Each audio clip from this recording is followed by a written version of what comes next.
नमस्कार, राज की बात में आपका स्वागत है। प्रधानमंत्री नरेंद्र मोदी और गृह मंत्री अमित शाह दोनों अब पूरी तरीके से चुनावी एक्शन मोड में आ चुके हैं। अब अगले साल होने वाले लोकसभा चुनाव से पहले जिन राज्यों में विधानसभा चुनाव है और जहां पर भारतीय जनता पार्टी ने लगभग सैचुरेशन पॉइंट तक अपनी सफलता हासिल कर ली है, वहां पर ज्यादा चैलेंज है और इस चैलेंज को भी भाजपा एक्सेप्ट कर रही है। एक तरफ लोकसभा चुनाव की तैयारी के लिए भारतीय जनता पार्टी एनडीए का कुनबा बढ़ा रही है। इसके लिए 17-18 जुलाई को एक तरफ तो विपक्षी पार्टियों की बेंगलुरु में बैठक होने वाली है, तो दूसरी तरफ एनडीए की भी एक बड़ी बैठक होगी जिसमें कई ऐसी पार्टियां हैं जिसके साथ बातचीत चल रही है और अचानक से 5-6 पार्टियां जो विपक्ष में रही है अब एनडीए का हिस्सा बनने जा रही है। लेकिन यहां पर बात हो रही है उन राज्यों की जहां पर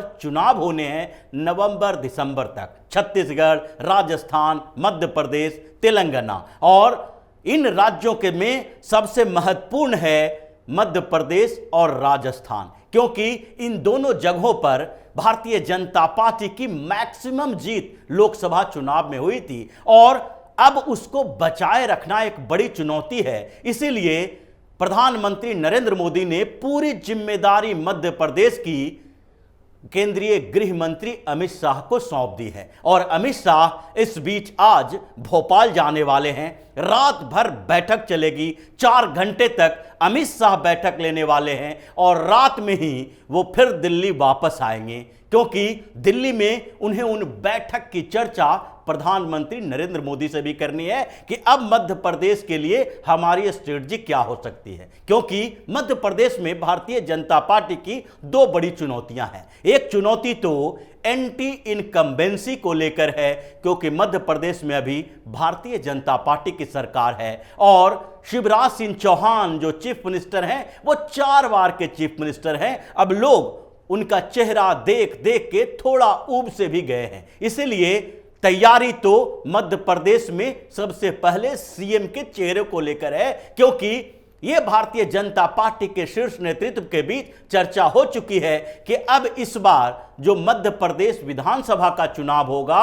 वो उस चुनाव में शिवराज सिंह चौहान चेहरा नहीं होंगे, यानी कि उनके चेहरे पर मध्य प्रदेश विधानसभा का चुनाव नहीं लड़ा जाएगा, क्योंकि एमपी विधानसभा का चुनाव से ज्यादा महत्वपूर्ण मध्य प्रदेश में अगले साल होने वाले लोकसभा चुनाव के लिए है। और मध्य प्रदेश में 29 लोकसभा की सीटें हैं, जो छोटा मोटा आंकड़ा नहीं होता है। भारतीय जनता पार्टी के सामने एक बड़ी चुनौती इस बात के लिए भी है कि 2014 और 2019 दोनों ही लोकसभा चुनावों में भारतीय जनता पार्टी ने मध्य प्रदेश में मैक्सिमम सफलता हासिल की, यानी कि अधिकतम तौर पर सीटें जीती है। 2014 में जो 29 सीटें मध्य प्रदेश की है उसमें से भारतीय जनता पार्टी ने 27 सीटें जीती थी, 2 सीटें सिर्फ कांग्रेस के पास गई थी। लेकिन 2019 में आंकड़ा और भी बढ़ गया। 29 लोकसभा की सीटों में से 28 सीटों पर भारतीय जनता पार्टी की जीत हुई। केवल 1 सीट नकुल नाथ जो कि कमलनाथ के बेटे हैं, छिंदवाड़ा से वो जीत सके, यानी कांग्रेस केवल 1 लोकसभा की सीट जीत पाई। लेकिन उससे पहले जबकि विधानसभा चुनाव हुआ था, शिवराज सिंह चौहान के नेतृत्व में ही विधानसभा चुनाव हुआ था और उस समय 2018 के विधानसभा चुनाव में शिवराज सिंह चौहान को हार का सामना करना पड़ा। हालांकि 1 साल बाद ही जब लोकसभा चुनाव हुआ तो उस समय पीएम मोदी के नाम पर लोगों ने वोट दिया और 29 में से 28 सीटों पर भारतीय जनता पार्टी की जीत हुई। लेकिन इस बीच स्थितियां बदली, वहां पर कांग्रेस की सरकार बनी, लेकिन कांग्रेस के अंतर्कलह के कारण सरकार गिर गई। कमलनाथ को सीएम पद से इस्तीफा देना पड़ा, क्योंकि ज्योतिरादित्य सिंधिया ने कांग्रेस तोड़ दिया। अब वही स्थिति भारतीय जनता पार्टी के अंदर है। पहला जो चुनौती है वो है शिवराज सिंह चौहान को लेकर कि क्या शिवराज सिंह चौहान को सीएम का चेहरा बनाकर चुनाव लड़ा जाए या नहीं। और इस बीच जो भी इंटरनल सर्वे भारतीय जनता पार्टी के हुए और फिर कुछ एजेंसियों ने सी वोटर जैसी एजेंसी ने जो सर्वे किया उसमें भी ये लगा कि शिवराज सिंह चौहान को रिपीट नहीं किया जा सकता है। इंटरनल सर्वे में भी यही बताया गया कि शिवराज सिंह चौहान की पॉपुलैरिटी अब पहले जैसी नहीं रही, इसलिए उनके नाम पर चुनाव नहीं लड़ा जाना चाहिए। उसी तरीके से पिछले 1 महीना पहले एक और एबीपी और सी वोटर ने सर्वे किया सीएम के चेहरे को लेकर कि किसके चेहरे पर चुनाव लड़ा जा सकता है, क्या किसी को मुख्यमंत्री का कैंडिडेट बनाया जाना चाहिए या फिर प्रधानमंत्री नरेंद्र मोदी के नाम पर जैसे अलग अलग राज्यों में चुनाव लड़ा जाता है उन्हीं के नाम पर लड़ा जाए। इस सर्वे में भी चौंकाने वाले तथ्य सामने आए, जिसमें सबसे ज्यादा लोगों ने यही कहा कि पीएम मोदी के चेहरे पर ही चुनाव लड़ा जाना चाहिए, क्योंकि अब पीएम मोदी ही डिसाइड करें कि मध्य प्रदेश को वो अगला सीएम किसे बनाना चाहते हैं। और इसीलिए 37% लोगों ने कहा कि पीएम मोदी के चेहरे पर चुनाव लड़ा जाना चाहिए, जबकि 24% लोगों का मानना था कि शिवराज सिंह चौहान को रिपीट किया जाना चाहिए, यानी कि उन्हीं के चेहरे पर विधानसभा का चुनाव हो। और 20% लोगों ने ज्योतिरादित्य सिंधिया का भी नाम लिया, यानी कि अगर राज्य के स्तर के नेतृत्व की बात की जाए तो ज्योतिरादित्य सिंधिया और शिवराज सिंह चौहान दोनों के समर्थकों के बीच, यानी जिनके नाम पर चुनाव लड़ा जाना चाहिए, इसमें केवल 4% का अंतर है। यह बड़ी बात है, क्योंकि ज्योतिरादित्य सिंधिया लगातार कांग्रेस के नेता रहे हैं, उनके पिता कांग्रेस के नेता रहे हैं और अब वो भारतीय जनता पार्टी में हैं। फिर भी मध्य प्रदेश के लोग 20% लोग ये चाहते हैं कि भारतीय जनता पार्टी ज्योतिरादित्य सिंधिया के चेहरे पर विधानसभा का चुनाव लड़े। ये आंकड़ा छोटा मोटा नहीं है, जबकि भारतीय जनता पार्टी के 4 बार के सीएम शिवराज सिंह चौहान को केवल 24% लोग चाहते हैं। और इन दोनों का आंकड़ा मिला दिया जाए तो इससे थोड़ा ही कम, यानी 37% लोग चाहते हैं कि पीएम मोदी के चेहरे पर ही चुनाव लड़ा जाए और जीत के बाद यह तय किया जाएगा कि सीएम कौन हो मध्य प्रदेश का, ताकि उसके बाद जो लोकसभा का चुनाव हो उस चुनाव के दौरान ये समस्या लोगों के अंदर न रहे कि विधानसभा में जीत के बाद किसे सीएम बनाया गया, और इसके ऊपर भी चर्चा हो रही है। इसीलिए इन पूरे मुद्दे को साथ में लेकर अमित शाह आज मैराथन बैठक भोपाल में करने वाले हैं। 7 साढ़े 7 के करीब शाम को वो भोपाल पहुंचेंगे, भारतीय जनता पार्टी के नेताओं से बात करेंगे, कार्यकर्ताओं से बात करेंगे और जो वहां के लीडर हैं उनसे भी बातचीत होगी। वो अपने साथ 2 और बड़े नेताओं को ले जा रहे हैं जिनको मध्य प्रदेश की जिम्मेदारी दी गई है। उसमें एक है भूपेंद्र यादव, जो कि मध्य प्रदेश के चुनाव प्रभारी बनाए गए हैं, और दूसरा है अश्विनी वैष्णव, जो कि मध्य प्रदेश के लिए सह प्रभारी बनाए गए हैं। दोनों केंद्रीय मंत्री हैं और पीएम मोदी और अमित शाह के टीम में हैं। भूपेंद्र यादव के ऊपर अमित शाह को भी उतना ही भरोसा है जितना कि प्रधानमंत्री नरेंद्र मोदी को है। संगठन में उनकी पकड़ बेहतरीन मानी जाती है, चाहे राजस्थान के चुनाव में हो या उड़ीसा का हो या फिर नॉर्थ ईस्ट में हो या बिहार में हो, जब वो बिहार के प्रभारी भी रहे हैं। तो ऐसे ऐसे जगहों पर उन्हें इस्तेमाल किया जाता रहा है जहां संगठन में थोड़े बहुत अंतर कलह रहे हैं, और उन्होंने बाखूबी हर राज्यों में उस अंतर कलह को खत्म किया। यही अंतर कलह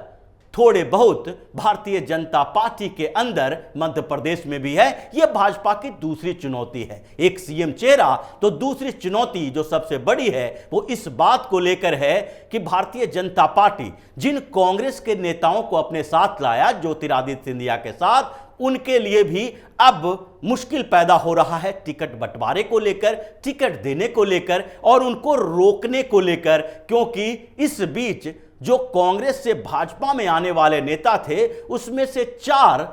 फिर से कांग्रेस के अंदर चले गए हैं, और ये एक परसेप्शन क्रिएट कर रहा है मध्य प्रदेश के अंदर। अवधारणा बन रही है कि ज्योतिरादित्य सिंधिया का प्रभाव थोड़ा कमजोर हो रहा है, इसलिए एक और बड़ा फैसला लिया जाएगा। इस अंतर कलह को दूर करने के लिए ज्योतिरादित्य सिंधिया को भी मध्य प्रदेश भेजने की तैयारी चल रही है। यानी एक तरफ सीएम का चेहरा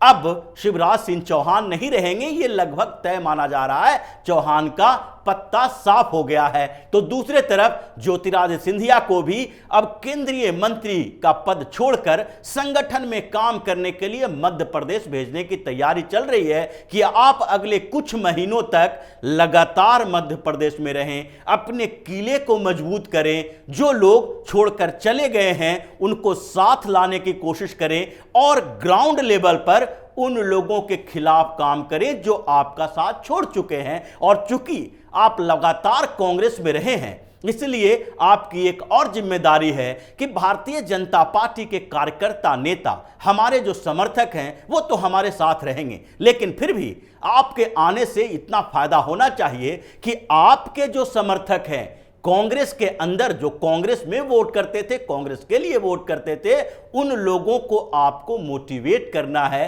कांग्रेस से तोड़ना है और कम से कम अपने क्षेत्र में 15-20% वोट ऐड करना है आपको, जो कि भारतीय जनता पार्टी को नहीं मिलता रहा है। इसीलिए दूसरा बड़ा फैसला इसमें ज्योतिरादित्य सिंधिया को लेकर होने वाला है और इसलिए इन कारणों से ही अचानक से गृह मंत्री अमित शाह का मध्य प्रदेश का दौरा हो रहा है। मैराथन बैठक होगी जिसमें यह फैसला लिया जाएगा कि 2024 में अगर भारतीय जनता पार्टी को 29 लोकसभा सीटें जो मध्य प्रदेश के अंदर है, उसमें से 28 जो पिछली बार जीते थे उतने भी जीतना है, तो भी इसके लिए बड़े बदलाव करने पड़ेंगे और उसके लिए जरूरी है कि उससे पहले जो विधानसभा का चुनाव होगा उस पर फोकस करना पड़ेगा और पीएम मोदी के नाम पर चुनाव लड़ा जाए। सीएम का चेहरा कोई ना हो, लेकिन 4-5 नामों की चर्चा हो, जिसको